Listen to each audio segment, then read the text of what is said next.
这是一只丧失了生之意志的狐狸犬，它已经足足在玄关站了5个小时，地板将凉意顺着四肢渗入了它的灵魂，长久的静止让每一丝肌肉都发出蚀骨的呐喊。它的眼神中你看不见任何对世界的向往，唯有一片望不到底的死寂。这次就连身经百战的江训都陷入了沉默，因为他正面对着一个被拒绝救赎的灵魂。这是一只名叫小白的7岁雌性狐狸犬，它坎坷的过往让所有人无不为之动容。女主人最初在领养软件上看见它时，就被那抹散不开的温柔眼神深深击中，因为它像极了自己已逝的爱犬。于是2人1狗的故事就此开启了长达4年的温暖篇章。看着小白能在草地上开心地驰骋，主人十分欣慰。江训表示，他后脚刨地的行为是在表达自信心。对一只狗来说，最大的快乐莫过于想跑就跑的自由。家里除了小白，还有一只叫右比的斯芬克斯猫。8岁的它皮肤光滑程度能与我太爷的光头一较高下。不过一猫一狗的关系似乎并不那么和谐。在小白眼中，右比怪异的外形像个异类，而在右比看来，小白或许也未必如表面所见那般纯粹阳光。主人离开后，小白如同轻巧的羽毛飘过地板，来到了门口。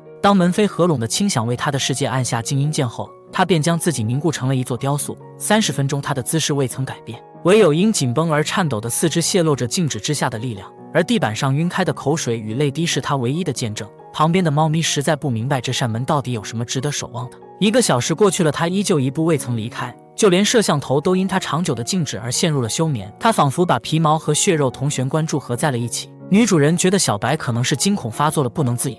而如此特殊的行为也把大家都惊得说不出话来。江训觉得，如果小白小时候能得到狗妈妈的正确引导，或许就不会出现如此极端的行为了。某天，小白来到水槽旁，徒劳地尝试跳跃，最后他经历千山万水，蜷缩在了冰冷的煤气灶上。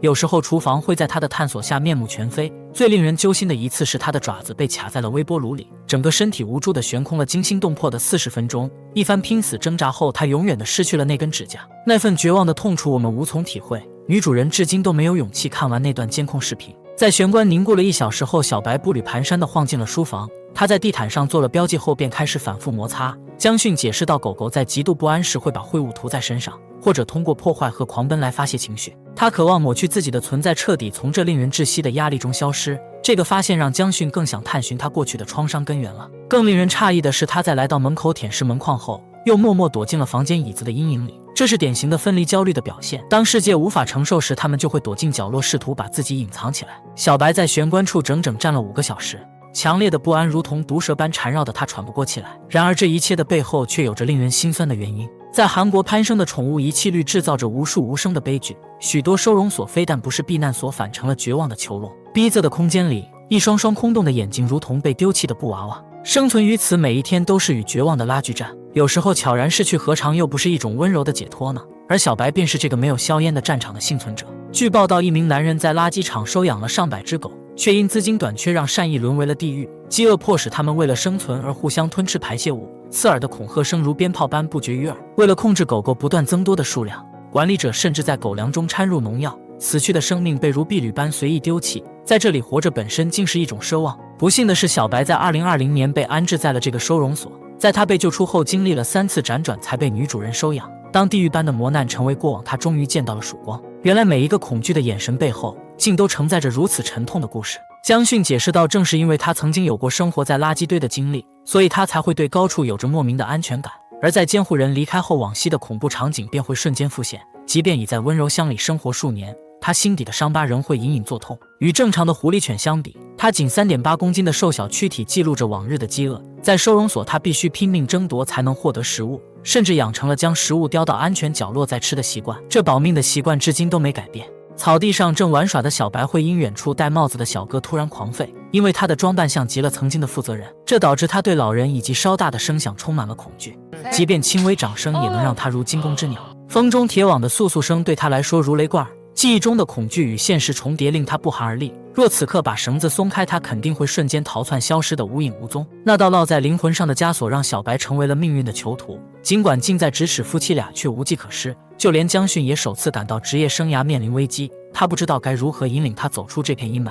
夫妻俩为了让他克服创伤，倾尽了心血，不仅对他做了航空箱训练，还制作了精美的百宝箱供他消遣，甚至还强化了噪音训练让他脱敏，就连抗抑郁的药小白都吃了不少。然而这一切都收效甚微，他们还特意选择了环境安静的公寓，位置远离喧嚣的马路，同时把家里的水槽也调高了位置，还换上了有感应功能的燃气灶。卧室里他们只留下了床垫在地板上，夫妻俩把环境已经调整到了极致，可入迁新家的小白却没有半分改善。女主人曾2度向节目组发送了申请书，她那毫无保留的爱最终打动了所有人。自从她的指甲脱落后，女主人就患上了分离焦虑。她想着，如果当时能在家多待一会儿，也许悲剧就不会发生了。那份深深的愧疚让她刚跨出门便归心似箭。收养小白的4年，他们从没出去旅行过。这座囚笼不仅困住了小白，也困住了夫妻2人。每次离开家，女主人必定会全程盯着摄像头，她只能尽己所能减少悲剧的重现。有时候男主人会通过摄像头呼唤小白，但狗子却在1、2次后就不回应了。江训表示，狗狗是依据语音指令去行动的，虽然视觉信号更为有用，但多数狗是难以区分声音区别的，所以主人多次的呼唤对小白来说完全是一种噪音。狗子每天最期待的就是主人下班的时候，但没想到他迎来的却是让他回航空箱的指令。这一盆冷水直接就浇灭了小白所有的热情，正确的应该是等他情绪稳定下来，让他闻下味道，这对他来说才是一次最好的探索之旅。一般来说，女主人9点会准时带他散步，等晚上8点再把他从工作的理发店带回来。2人24小时全天候的照顾可以说无微不至，但曾经的创伤又怎么会那么好痊愈呢？眼前的困境不禁勾起了夫妻俩对前任爱犬的回忆。那只陪伴了妻子整整6年的狗狗，在他的人生中留下了无法磨灭的生命印记。不幸的是，他于5年前因心衰离世，巨大的悲痛瞬间将妻子淹没。此后1年，他都深陷抑郁的泥潭无法走出。每次想到他，泪水总是忍不住的滑落。或许是不忍见他长久的沉溺于悲伤，狗狗竟悄然入梦，在虚幻中给予了他一份真实的慰藉。 또다가 꿈에 나와서 엄마 이제 울지 마 이렇게 하는데 받아서 有人说，没有狗狗的世界是暗淡无光的。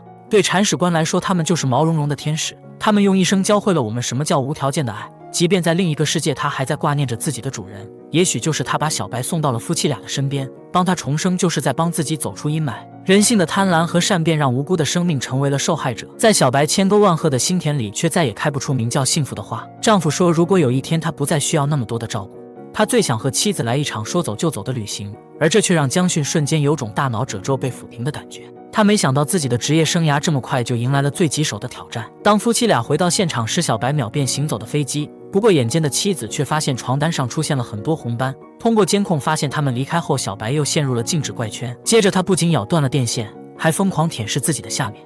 不安的情绪如潮水般冲刷着小白的内心。面对这样一只有创伤综合症的狗，他严阵以待。他进门后并没有马上开始训练，而是先让男主人靠近跟他寒暄一番。这样的亲密举动可以打消小白的疑虑，不过后者的冷漠却让训犬师重新思考起了对策。女主人称，小白的状况跟之前比已经好多了。当初他刚到家时，完全就是走1步退2步的状态，而且夫妻俩不在家，他整只狗也会处于宕机状态。但是主人回来后，他又会满血复活。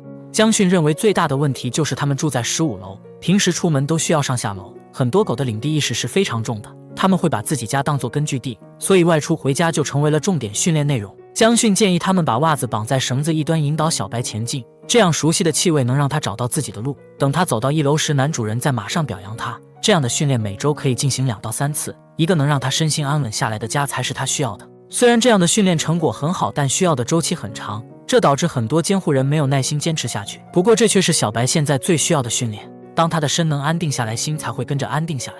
1周后，节目组再次回访了这家人，江训也迫切想知道命运多舛的小白变化如何。他们通过画面看到小白对男主人的指令依旧充耳不闻，而且没一会儿他就开始昏昏欲睡起来了。江训解释道，这是一种逃避的行为，因为他现在不想和夫妻俩产生交集。之前他们不在家时，小白会有严重的分离焦虑，没想到即便监护人在家，他也会惴惴不安。这种无形的压力似乎一直压在他的心头。江训让2位嘉宾尝试和小白独处下看看他的反应，没想到他们一进门，狗子扭头就跑了。正常狗狗见到陌生人会很警惕或者很热情，但小白却直接给出了第3种答案，而且男嘉宾的招呼声还把他吓出了飞机耳。夫妻俩说，平时只要大声说话，小白就会瑟瑟发抖，这让他们都不敢在家大声吵架了。嘉宾问到之前江训布置的作业做得如何了，丈夫称小白一般走到7楼就有些吃力了，这项训练对他来说还是有些难的，而且一旦他中途休息就干脆不走了。江训觉得他可能真的患上抑郁症了。其实大部分狗狗都很向往笼子外面的自由世界，但等真的被放出来后，等待他们的往往是死亡的结局。也许小白已经习惯了收容所那片是人的泥沼地，所以当他面对完全的自由时才会有些抗拒。接着男嘉宾请夫妻俩先离开，他们想看看小白和陌生人相处会怎么样。当夫妻俩离开后，小白的目光一直紧跟着他们，但是嘉宾却如同大山般阻挡了他前进的路。2人一狗让客厅的空气弥漫着尴尬的氛围，而小白的眼神中始终闪烁着对陌生人的警惕，他周身微服，每一寸肌肉都紧绷如满弓。当男嘉宾坐下后，这种紧张感瞬间达到了高潮，伴随着男人手掌的靠近，小白越发的惶恐。而在他的指尖释放足够的善意后，小白依旧冷漠如冰。江迅示意嘉宾们可以先出去，留下狗子自己看看。这时小白跑下沙发，在屋内四处转动，似乎在寻找着什么。他并没有像之前一样一直站在门口，而是漫无目的的在屋里走动，一刻也没有停歇。当两位嘉宾再次回来时，他缓慢趴回了沙发安全区，没一会儿他就匆匆离开了，和他们保持距离。江迅通过观察发现，小白的内心并非一汪死水，这让他对接下来的训练有了更多思路。其实男嘉宾席地而坐，双手环握膝盖的行为，可以很大程度上让狗狗解除戒备心，所以他才会放心的回到了卧室。而当夫妻俩回来后，他又如喷气式飞机般嗖的跑到了门口，他似乎想把自己的相思之苦一股脑全都表达出来。江迅让男主人把袜子脱掉来吊狗，那熟悉的酸爽气息对小白有着致命的吸引力。四人共同陪着小家伙进行着温馨之旅，他走得很慢，每一步都好似在试探，而主人每一次的催促都在引领他走向新生。创伤痊愈的过程并非是荒原变成森林，而是你自己成为这片土地最坚韧的园丁。大家的每一句鼓励都像一缕纤细却温暖的丝线，把他逐渐坠落的意志重新拉回到烟火人间。蓦然回首，他竟发现自己也是一只值得被爱的小狗。上下楼梯于他而言已经从挣扎变成了习惯，在他那曾经被恐惧占据的内心，此刻正在被一种名叫勇气的光慢慢填满。爬15层楼对其他狗狗也许不费吹灰之力，但小白却用颤抖的四肢和残存的意志，为自己赢下了一场史诗般的远征。而最激动的，除了监护人，就要数江神医了。他用足以融化坚冰的夹子音热情地呼唤着小白，但没想到对方扭头就跑，没有半分留恋。训练开局就遭遇滑铁卢，让江迅有些欲哭无泪。他让男主人双手摊开给小白闻闻味道，然后再把江迅的味道带给他闻。气味的交换可以让狗子更好地接纳这个外来者。江迅出去待了30秒又进来了，他继续用最热情的语气跟夫妻俩一番寒暄，而小白也不再那么害怕，慢悠悠地走了出来。江迅说，这种慢动作代表他已经镇定下来了，而他在进屋后一直没有踏进客厅范围，这是他在小心翼翼地消除一切不安定的因素。江迅提到，很多孩子小时候会玩躲猫猫游戏，父母会用手遮住脸，然后伴随着开心的表情再次出现，因为对小孩子来说，看不见就等于不存在。而躲猫猫通过不断的消失和出现，让孩子知道即使看不见，父母依旧还在，这对孩子克服分离焦虑很有帮助。同样的，这也是他为小白量身定制的训练。再看狗子，此刻脸上正挂着冰封湖面般的惶恐，他完全不知道该怎样面对眼前的陌生人。10秒钟后，丈夫把他最爱的垫子铺在了门口。江迅希望他下次在等待时能变得舒服些。接着男主人拿起零食想把他引诱到垫子上，但小白却始终没有吃掉垫子上的零食。这时夫妻俩头也没回就走进了卧室，小白的大脑如同断了线的风筝般一片空白，他不明白为什么主人要让自己和陌生人单独相处。等夫妻俩出来后，先是对他一顿热情的招呼，接着江迅让丈夫站在了小白和玄关之间，不过后者好像完全对他手里的零食不感兴趣。江迅让他把狗子抱到垫子上后再喂他试试，但小白显然对这重复的操作不买账。油盐不进的狗子让江迅感到前所未有的紧张，这让他不得不加大药量了。她让丈夫把掌心对准小白，如果他靠近时就用腿格挡。这突如其来的强势让狗子一头雾水，即便妻子坐到沙发上，小白依旧僵在原地。他不像一般的狗大吵大闹和主人抗争，小白如同一个心脉受损没有希望的人，无论你出怎样的招式，他都一一破之。他用沉默给江迅出了一个前所未有的难题。小白一动不动的坐姿让屋内的氛围几近凝滞。男嘉宾称他像极了小时候自己害怕的样子，因为害怕做错事，所以不敢表达情绪，久而久之便习惯了压抑自己，即便零食扔到眼前他都不敢去吃。收容所的创伤记忆至今仍在剥夺着他的自由。江迅让男主人再次来到门口阻拦小白，然后他们出门待2-3分钟再进来。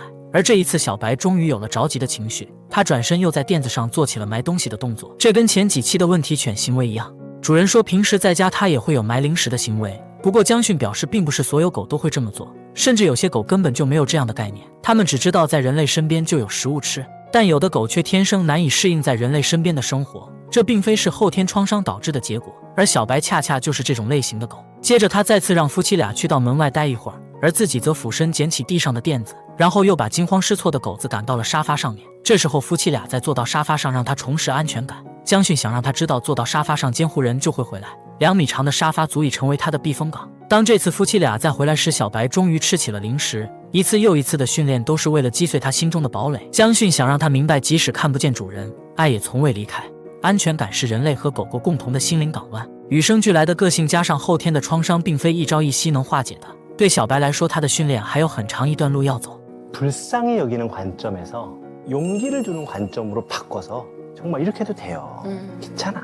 其实今天的故事还是有蛮多可以讨论的地方的。小白不仅仅是一只宠物狗，它更是一个行走的、呼吸着的创伤记忆载体。它的故事始于某个垃圾场阴暗的角落，延伸至一个充满爱与焦虑的家庭，最终在我们面前展开一幅关于恐惧、坚韧与救赎的复杂画卷。小白的经历让我们不得不正视一个问题：在经历深重的创伤后，一个生命，无论是人类还是动物，如何才能重拾最基本的安全感，并最终走向内心的完整呢？当主人离开后，小白能像雕塑般静止数小时，这并非固执，而是一种极端的生存策略冻结反应。在无法逃跑的极端压力下，神经系统会自动关闭来麻木痛苦。这种状态类似于人类的解离，是心灵在无法承受之痛面前的最后避难所。其实小白最令人心碎的是他的沉默与不抗争，因为在收容所里，无论他如何挣扎，命运都不由自己掌控，食物生存甚至生命都充满随机性。久而久之，他知道自己的行为无法改变结果，于是他就放弃了尝试，甚至放弃了接受眼前的零食。这种绝望比狂吠和破坏更具有毁灭性。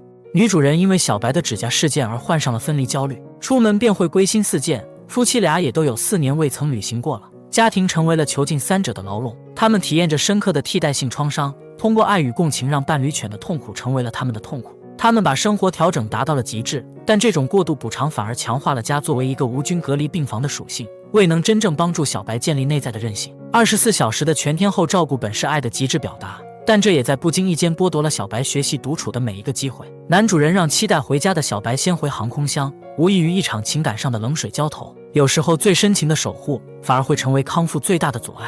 真正的疗愈需要爱与规矩，陪伴与独立的微妙平衡。今天的故事就是韩国社会宠物遗弃问题的微观缩影，而充满垃圾的收容所更像是一个被规训的集中营式悲剧。狗狗们为生存互相蚕食，管理者以农药控制数量，生命被弃之如敝履。当小白从这样的地狱中生还后，他的每一个恐惧反应都是那段被社会所忽视的集体罪行的无声证词。英国心理学家约翰·鲍比认为，健康的个体探索世界源于一个可靠的安全基地。对于小白而言，这个基地在童年时就被彻底摧毁了。将训的所有训练、气味交换、上下楼梯，乃至那张2米长的沙发，核心目的都是在帮小白重新内化一个稳定、可预测、可信赖的安全基地。至于他引用的躲猫猫游戏，也是干预的点睛之笔。这个游戏的精髓在于通过消失出现的可控重复，让狗狗理解到看不见并不等于不存在，爱也不会因为视线的中断而消失。这才是对分离焦虑最本源、最温柔的疗愈。小白的旅程就如同一面镜子，映照出所有曾被伤害、被遗弃，在黑暗中挣扎的灵魂。它让我们知道了真正的救赎，从来不是将受害者塑造成正常的样子，而是理解并接纳他们独特的伤痕，并与之共同构建出一种新的、充满尊严的生存方式。创伤痊愈的过程并非是荒原变成森林，而是你自己成为这片土地最坚韧的园丁。这句话是对小白一家，乃至对所有陪伴创伤个体前行之人的最高礼赞。他们用日复一日的耐心、智慧与无法撼动的爱，在一片名为创伤的千沟万壑的心田里，一铲一铲的填土，一瓢一瓢的浇灌。他们知道这里或许永远开不出寻常意义上绚烂的幸福之花，但他们坚信总能培育出某种属于他们自己的，在绝境中依然能顽强生长的生命力量。愿每一个在黑暗中跋涉的灵魂，终能遇见将其引向光明的守护神。也愿小白能挣脱所有恐惧的余烬，在某个寻常的午后，于阳光下沉沉睡去，身上披满温暖，心中再无阴霾。好了，我们下期节目见。